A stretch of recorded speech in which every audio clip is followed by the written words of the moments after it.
Pertama yang harus diingat itu adalah bekal untuk ibadah yang akan dihisab di hari kiamat. Kalau tahu itu adalah bekal ibadah, maka niatnya akan benar, caranya akan benar, dan tawakalnya akan benar.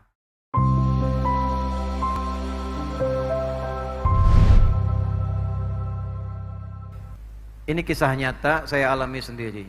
Suami istri, ayah ibu, datang menghadap pagi untuk konsultasi. Wajah keduanya cemberut. Ternyata bukan masalah dunia, bukan masalah rumah tangga, persoalannya justru seputar sholat. Suami pulang kerja dari Jakarta, macet, pulang nyampe rumah, ketinggalan jamaah di masjid, sholat di rumah. Begitu beliau i'tidal sami'allahu liman hamidah, lantas mau sujud. Saat sujud itulah istri melihat ternyata yang saat sujud yang turun lututnya duluan. Saya contohkan. Sami'allahu liman hamidah rabbana walakal hamd, dan seterusnya, turun lutut dulu begini. Ya? Istri melihat. Begitu melihat, selesai salam tanpa muqaddimah, tanpa muqaddimah. Ini masalahnya. Langsung mengatakan, papa tadi sholatnya salah. Suami bertahan. Karena di Quran ar-rijalu qawwamuna 'alan, di rumah tangga itu yang mimpin suami, istri berpartner. Apa ciri khas pemimpin? Ciri khas pemimpin tidak ingin dipimpin.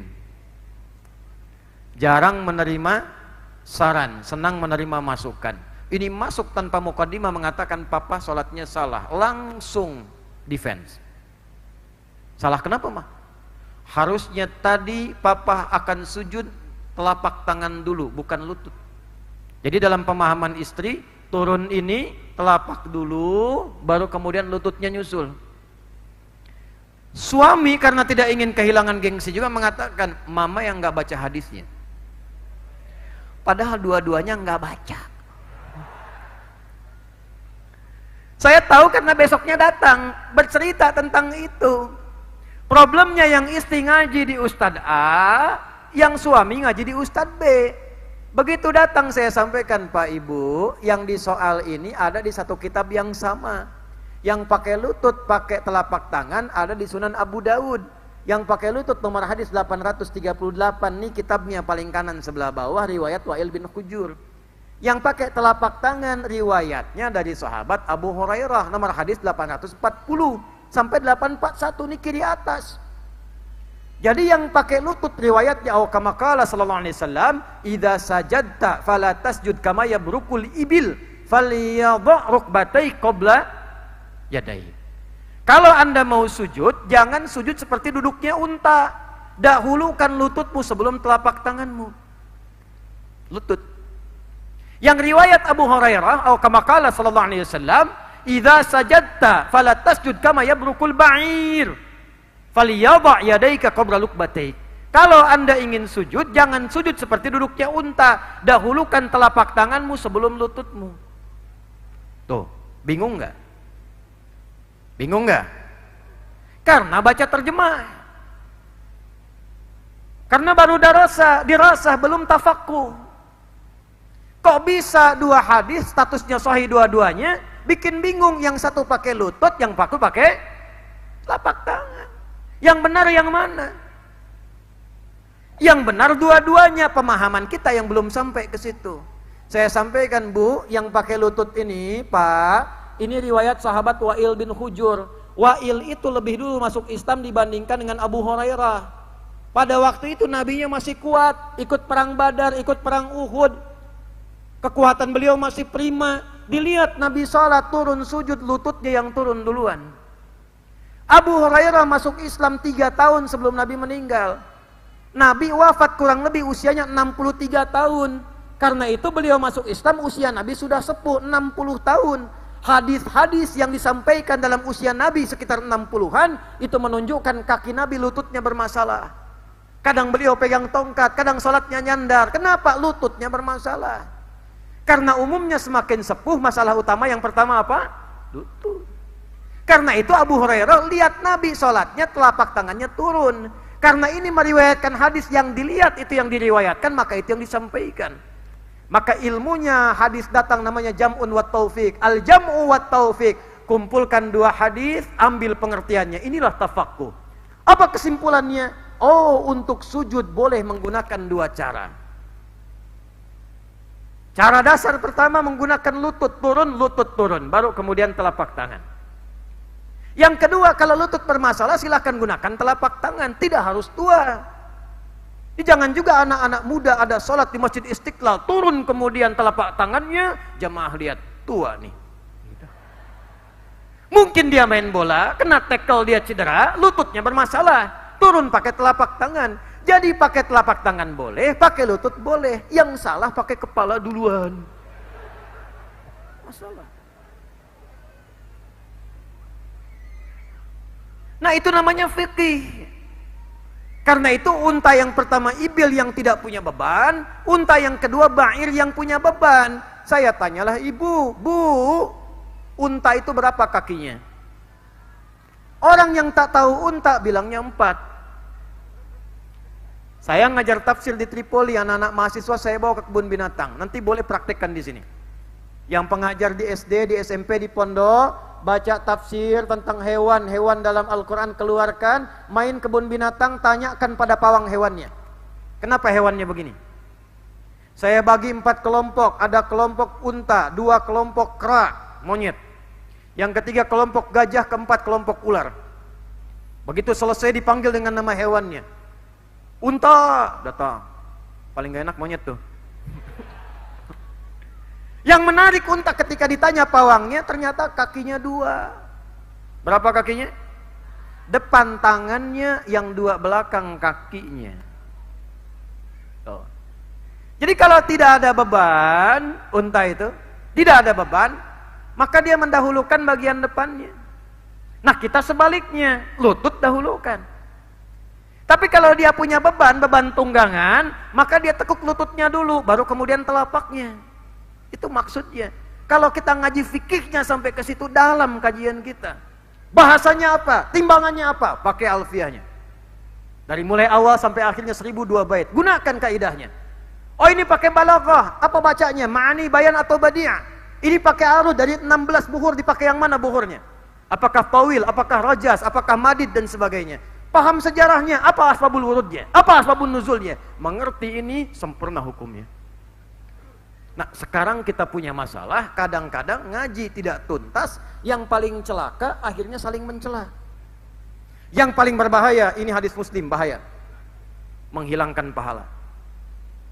Awas nih, yang ngaji Quran, ngaji sunnah, hati-hati nih. Menghilangkan pahala.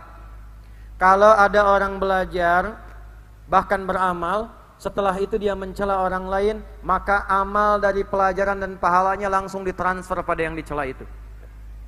Namanya hadis muflis. Maaf, fokus. Kata Nabi, akan datang orang mengaku umatku, ya'ti yaumal qiyamati bi sholatin. Dia itu rajin sholat di dunianya, belajar dengan gurunya tentang tahajud, malamnya dia tahajud, nggak pernah putus. Cuma karena belajarnya nggak tuntas, dia mengatakan, berkesimpulan cuman dia yang benar, cara orang lain salah. Apapun itu. Ingat, kalau Nabi isyaratkan demikian akan terjadi. Wasyamin, puasanya rajin, dalil puasa hafal. Tapi bukan hanya dipakai ibadah, dalil itu dikumpulkan untuk menyoal orang lain. Hanya untuk berselisih, hanya untuk mencela. Apa yang terjadi? Wasyamin wa zakatin wa ya'ti qad syatama hadza, senangnya mencela. Wa kadzafa hadza, senangnya menuduh. Wa daraba hadza, ada yang bertengkar. Sekarang di konten kebanyakan bertengkar. Dulu orang ngaji mempererat silaturahim. Yang tidak kenal jadi kenal, yang musuhan jadi berkawan, jadi pelukan, jadi berkasih sayang. Kenapa sekarang sesama orang Islam punya dalil, punya ajaran, punya keyakinan, tapi digunakan untuk menyerang orang lain? Yang paling bahaya, wasafaka dama hadza, ada yang menumpahkan darah dan menyebut nama Allah di dalamnya. Akan tiba satu masa, dor, habis korban, dan dengan bangga menyebutkan Allahu Akbar, Allahu Akbar. Terjadi begitu? Ingat ya, hati-hati nih, yang merencanakan, yang menyiapkan, yang melakukan, itu ancamannya tinggi di sisi Allah Subhanahu wa taala. Awas, hati-hati. Saya bermohon dan berdoa mudah-mudahan tidak akan pernah terjadi lagi seperti ini. Jadi waktu kejadian bom di Jalan Tamrin meledak itu, saya di Lampung. Jamaah langsung angkat tangan tanya, "Ustaz, apakah bom di Jalan Tamrin termasuk jihad fisabilillah?" Saya tajam menatap, saya bilang, "Mas, sependek pengetahuan saya, jihad fisabilillah itu jihad di jalan Allah, bukan di Jalan Tamrin." Tapi akan ditemukan begitu. Kalau yang tadi bikin ketawa awal-awal itu muncul. Yang kedua itu kelihatan ada ilmunya, tapi bermasalah. Kan setelah paham Quran akhlak, kama arsalna fikum rasulan minkum yatlu alaikum ayatina wa yuzakkikum. Kalau ngaji Quran dapat ayat, paham dalil, yang pertama kali terjadi tazkiyatun nafas. Akhlaknya muncul, adabnya hadir. Adab itu yang mengantarkan kita pada keberkahan, dan itu yang menguatkan silaturahim. Sekarang kita kehilangan itu. Demi kedudukan, demi jabatan saling menjatuhkan. Demi usaha harta benda saling menyakiti. Nah, ini yang paling aneh, demi mengklaim ibadah jadi saling kemudian menyakiti. Itu masalah ilmu. Satu itu. Karena itu 4 kualifikasi. Imam Nawawi mengatakan wala yata'allamu, ini cari ulama, cari ulama. Cari di Banjarbaru, di Kalimantan Selatan, ngaji, cari 4 ulama tipikalnya begini, kata Imam Nawawi. Di kitabnya At-Tibyan fi Adab Hamalatil Quran. Wala yata'allamu, dan kalau ada penuntut ilmu ingin belajar dengan benar, maka cari guru dengan 4 kualifikasi. Illa mimman takammalat ahliyatuhu, 1 pakar di bidangnya. Jadi kalau ingin ngaji tafsir, cari ahli tafsir, guru ahli tafsir. Hadis, cari tuan guru ahli hadis. Tidak semua ustadz menguasai semua hal. 2. Wa dhaharat diyanatuhu, tampak ketakwaannya. Kelihatan dia ibadahnya, kelihatan tilawah Qur'annya, rajin dengan zikirnya. 2. 3. Wa tahaqqaqat ma'rifatuhu, dia kenal risalahnya, dia cari ridha Allah, bukan mencari materi dunia. Wala tamnun tastakfir, dia siapkan dirinya bukan untuk mencari dunia. Yang penting Allah ridha. Karena itulah ulama sering mengingatkan, dan tolong doakan kami para ulama, para ustadz supaya lurus. Jamaah datang dari asar, dari siang, malam mencari akhirat. Masa ustadz dia cari dunia? Kan musibah. Seringkali perbedaan para ustadz bukan karena pendapat, tapi karena pendapatan. Dunia. Hati-hati itu. Hati-hati. Popularitas, materi dunia, tantangan. Cari yang guru betul-betul ikhlas, yang tidak diukur dengan amplopnya, tidak diukur dengan transferannya. Saya paling tidak suka kalau ada undangan kemudian bertanya, berapa tarifnya Ustaz Adi? Tidak ada. Kalau ada orang mengatakan Ustaz Adi sekian begini, itu pasti bukan bagian dari kami. Saya selalu mengatakan, kalau Anda dari daerah, dari manapun, saya tidak melihat siapa Anda, dari mana Anda berasal. Yang penting bagi saya sehat, waktunya ada, saya datang. Jadi ke Kalimantan ini bukan karena pilih-pilih. Kalau sehari datang 300 undangan, setahun cuma 365 hari, kita mesti atur. Saya tak melihat siapa yang mengundang, saya tak melihat di mana tempatnya mesti datang. Dan tidak perlu Anda iuran-iuran. Pemerintah daerah, kota madya, kalau mau ngundang-undang tak perlu nyiapkan anggaran. Kami berangkat bisa datang, kami datang. Lebih baik perhatikan masyarakat, ayomi masyarakat. Karena kami punya kontrak dengan Allah. Jaga nilai ibadah.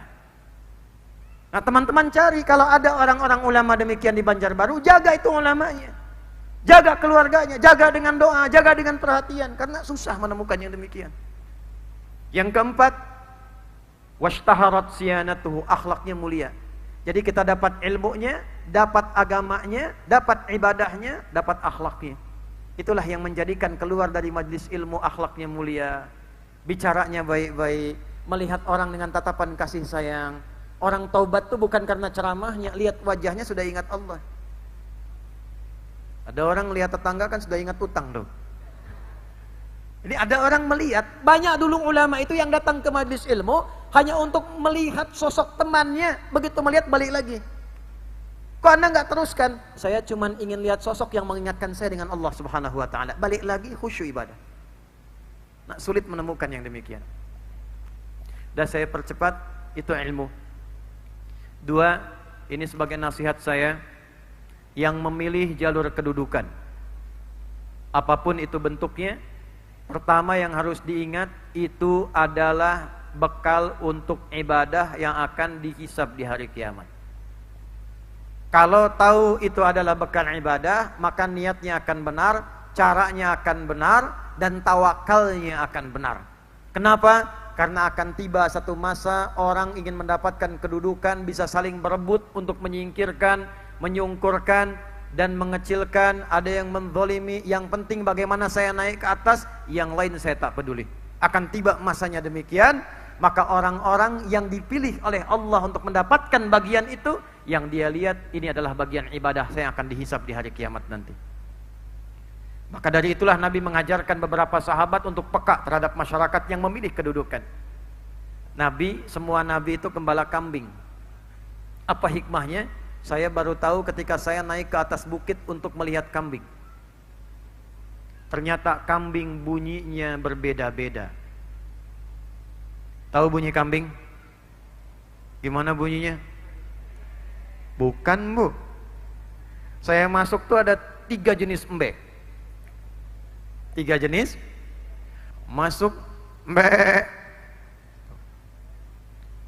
Yang agak tengah embe. Yang agak jauh embe. Oh, saya bilang kok ada 3. Saya pastikan lagi, dekati lagi. Oh, ternyata beda suaranya. Saya tanyalah kemudian sama yang merawat kambing, kenapa suara kambing ini beda-beda? Ustadz yang pertama ini saat lihat orang, karena biasa dia lihat kalau orang datang bawa makanan, ini menunjukkan dia lapar pengen makan. Yang kedua, kalau suara begini Ustadz, ini ada masalah pada perutnya atau pada tubuhnya, dia sedang merasakan sakit. Karena kalau datang dengan suara begitu, dia memberikan kode kepada perawatnya, sakit pengen dirawat.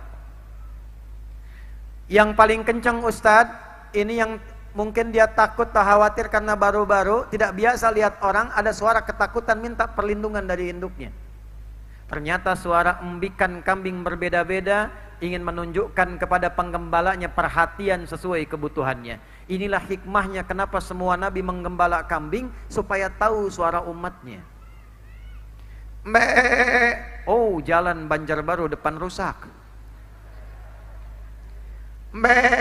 Oh, yang di sana sembako belum datang. Oh, SPP kemahalan yang di situ. Maka dengan tahu keadaan umatnya, dia belajar, dia niatkan untuk ibadah, dan dia yakin akan dihisab. Hati-hati itu. Di antara pemimpin akan datang duluan dihisab di hari kiamat, dan itu dihisab berdasarkan umat yang dipimpinnya. Ada anggota terpilih DPR datang sowan ke tempat kami di Bekasi, mengatakan, Ustadz mohon doakan. Alhamdulillah saya telah terpilih masuk ke Senayan. Saya bilang, berapa suara yang Anda dapatkan? Kurang lebih 100.000 Ustadz. Nah, Anda akan dihisab dengan 100.000 orang itu. Langsung berubah, tadinya tegak jadi menunduk begini. Maka mari kita berdoa, ingat-ingat siapa yang memilih Anda, mana konstituennya, itulah setiap orang dihisab oleh Anda. Maka ketika seorang kaki anak penggembala tergelincir di Irak dan berteriak, "Wah, Omar!" Umar langsung berkata, cepat saya mendengar ada seorang anak tergelincir di Irak. Padahal Umar menjadi seorang khalifah berada di mana? Karena tahu ketika orang mengalami kesulitan dan ada di bawah naungannya, dia yang dihisab. Kalau Anda dipilih untuk mendapatkan harta, bukan ingin mengangkat status sosial kita. Karena memang rizkinya sudah ditetapkan. Memang segitu. Jadi nggak usah terlalu bangga. Apalagi disusupi ria. Kenapa? Karena memang bekal ibadah kita lewat situ. Yang hartanya dilihat oleh kita kadang ini kekurangan, ternyata dia kelebihan ibadah dengan fisiknya. Karena dirasa kurang, dia banyak puasa, dia banyak tahajud, dia banyak baca Quran. Ini jangankan yang sunnah, fardu sering terlambat, cita-cita pengen surga Firdaus, nggak nyampe tenaganya, maka dikirimkan kelebihan harta supaya sedekah, supaya zakat, supaya infak, supaya berbagi. Jadi kalau Allah mengirimkan penambahan yang kita sebut bertambah harta, sebetulnya itu bekal yang Allah kirimkan supaya kita banyak beribadah lewat harta itu. Coba lihat-lihat pulang dari sini. Terakhir tenaga. Cukup nanti ambil perannya, istiqomah dengan itu, jaga sampai kita meninggal dunia menghadap pada Allah Subhanahu wa taala. Saya ingin menutup dengan satu kisah nyata. Seorang kakek, satu daerah nyata, saya nggak perlu sebutkan. Kakek ini cuma mengambil yang keempat seperti Bilal tadi sanadnya. Maaf, beliau memilih merawat musola saja. Musolanya sederhana, tempatnya jauh dari tempat baik seperti kita sekarang, ada di daerah di desa walaupun suasananya kota.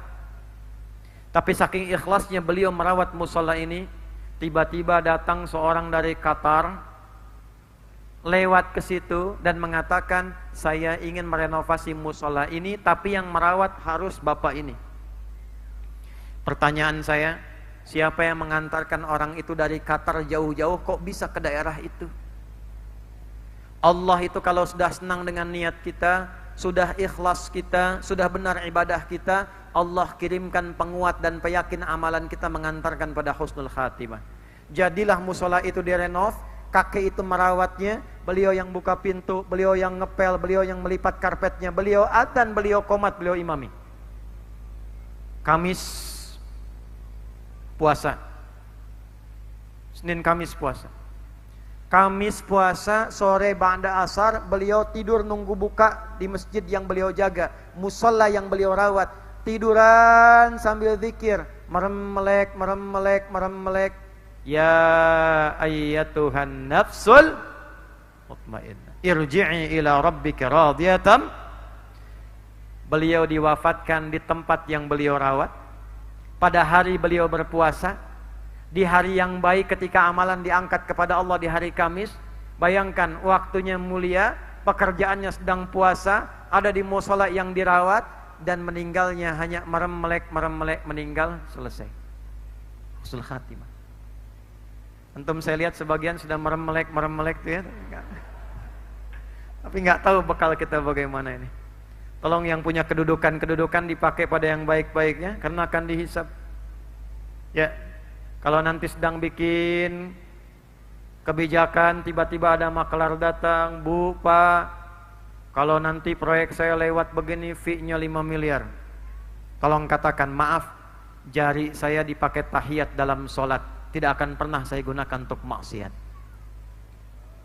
Jari tahiyat malu dipakai sholat, telunjuk begini, terus ini digunakan untuk tanda tangan maksiat, apa nggak malu?